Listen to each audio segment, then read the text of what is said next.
సాధారణ రోజులకి ఈ బ్రహ్మోత్సవాలకి ఉన్నటువంటి ఈ భేదం ఏంటి స్వామి? బ్రహ్మోత్సవాలు ప్రారంభం ఎట్లా అయింది అనే దాన్ని మనం పరిశీలించినట్లయితే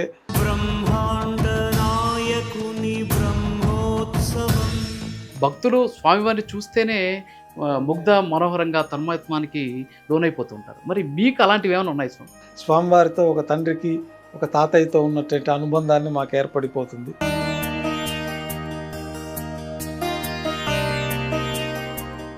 స్వామివారి వెనక చెమట పడుతుందని చెప్పేసి, స్వామివారి పాదాలు మీరు స్పృశించిన సందర్భంలో అవి మెత్తగా ఉంటాయని చెప్పేసి, సో రకరకాలైన ఏమైనా వాస్తవాలే. పాదాలు మెత్తగా ఉండడము, స్వామివారి వెనకాల చెమట పట్టడము,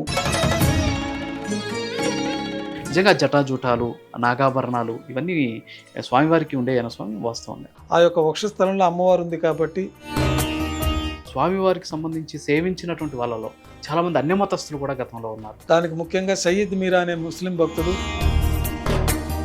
స్వామివారు పెళ్లికి తీసుకున్న అప్పు కుబేర పత్రం మన దగ్గర ఇంకా ఉంది అంటారు. కుబేరుడి దగ్గర అప్పు తీసుకున్నట్టు, కలియుగాంతం వరకు ఈ అప్పుకు వడ్డీ కడుతున్నట్లు. తిరుమల ప్రధాన అర్చకులు వేణుగోపాల దీక్షితులతో face to face with Raju బుధవారం ఉదయం 11:30 మీ ప్రైమ్ 9లో.